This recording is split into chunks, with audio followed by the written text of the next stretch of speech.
I'm Joel D. Smith. This is 21 Next for February 12th. And there's something going on in Berks County that could affect some other people as well as things go. Is this a free speech issue?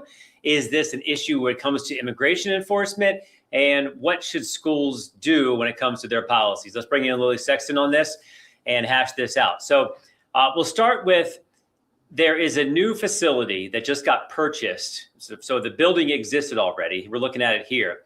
And we've been told it's in Berks County and it's going to be an ICE facility. So immigration enforcement. Let's find out first from you, a little bit of background.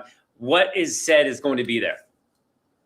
It's possible that that space is going to be used to detain people, which is where this protest began. Students were saying that's not right. They don't want that in their county. And they just decided to host this school walkout, really getting their voice out there. Okay. So how was this organized? How well was it publicized that it was going to happen? It was organized by a 9th grade student. I've been in contact with her. She told me that they kind of did most of their talking through this one big group chat with the school. A little over 80 students in this group chat, everyone involved and excited to get outside today. And she said that she wasn't sure that 100% all of those 80 students came out or if other students came out, but that's how it was organized, just by a student at the school. Okay, so was there significance to today, or they just wanted to organize it for today? There was no significance for today being the day that they did the walkout. Okay. I guess it's Lincoln's birthday. The only thing I can think of is February 12th. Okay, so they organize this, they get ready to do it, and then the school catches wind of it? Right. So according to the student, the school originally supported the walkout, but then when the school started hearing from community members and concerned parents, then they no longer supported it. And they began saying if anyone does participate, they will face some kind of consequences. Okay, so when they were supportive of it, how were they supportive of it? What were they saying? They were saying that the students would be able to use their free speech and do the walkout, asking students that after the walkout was over, they come back into class and finish out their school day. Okay, was it determined how long that was supposed to be for? Are they going to miss a whole period of class, or just like go out, come back? Was there any indication on how long it was going to be? I didn't ask that, but once the school was no longer in support of it by today, they didn't go back into class. The majority of the students actually stayed out and walked around for, well, we witnessed about an hour of them marching around the neighborhood, and then afterwards, they all went home. Okay, so this is Governor Mifflin High School, right? Yes. Okay, so it's in Berks County, Governor Mifflin High. You say walk around the neighborhood, just outside and then around that neighborhood and back in? Exactly. Yes. Okay. What are some of the things they were saying then as part of their protest? They were saying most of their signs said things such as ICE out and that they don't want ICE in their county. This was all kind of brought up because, like you said, there was recently that storage space that was purchased by ICE, and the students said that they don't want that type of stuff in their area. Okay. So they seem very well informed, meaning like, were they just against ICE in general, or do they have certain policies? Do they understand the open border policy that used to be here before, and now this is a reaction to that? Like, how plugged in are they to the whole thing, or are they just kind of swept up in maybe what they're seeing on social media or other places? Yeah, I mean, I spoke to 9th grade students, so they are young. As far as what I gathered, they were just mad at ICE in general, and now the proximity they are to this newest possible detain center. I also spoke to some parents today that came to support their students that were part of the walkout, who maybe were more informed. But the general consensus was that it was just kind of mad at ICE in general, not so much specific policies.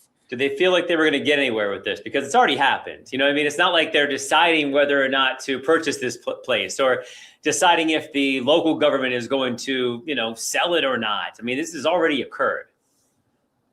Yeah, I asked what the significance of this was and what they wanted to see, and they just said that they wanted to have their voices heard. So I don't think they're expecting anyone in a position of power to pick up on this and see these high school students walking out, but they did want to do what they could as 13, 14, 15-year-olds and get out there. So they got out there, the school technically not supporting it anymore. So what are the consequences? Is it unexcused absence, detention? What's going on here? The school sent out an email saying anyone that participated will have some kind of disciplinary action. I emailed the school to ask what exactly that means, and they said no comment. So they did get back to me, but they didn't want to explain it to me. I'd imagine that students would be hearing soon about what exactly that disciplinary action is. They only received that email around 3 p.m. Okay. So I think we're going to see. Yeah, if you're in touch with that student, then you could find out what they end up, getting out of that situation. It's interesting. Do you know how they get their information? These kids. Did you ask anything about that? Where are they hearing about what's going on? No, I didn't ask that. Yeah, I'm curious because we had a story recently that Yasmin Cowan did about the potential change to policy for ICE in Harrisburg. And one of the people they talked to, a younger person, said that their friends who are Hispanic are scared to leave their home because ICE will kill them. And there is obviously nothing about that is accurate.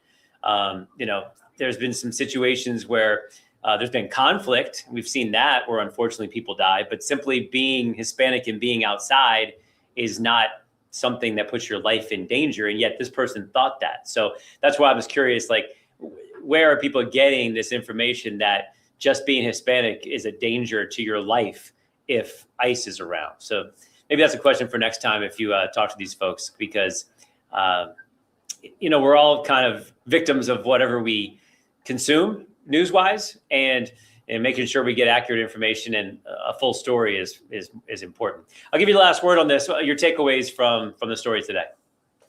Yeah, I think it really did become a bigger issue of just students protesting ICE. It became kind of an issue of, as they were saying, free speech. I think that's why a lot of the parents came out today.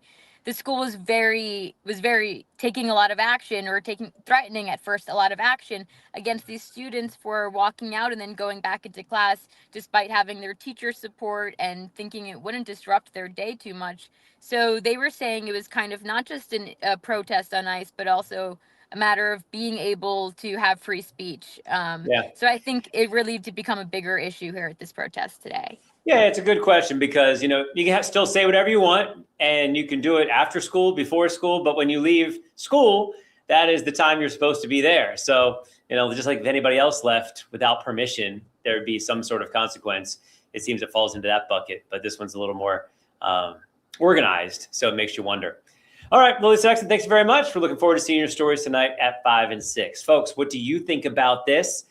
Should this have been protected speech? If these kids are interested in this topic and they want to talk about it, should they be supported a little bit better? Or, hey, if you're leaving school for whatever reason and it's not approved absence, there's going to be some consequences on this. Interesting stuff. Let me know what you think. It is 21 next. I'm Joel D. Smith. We'll see you next time.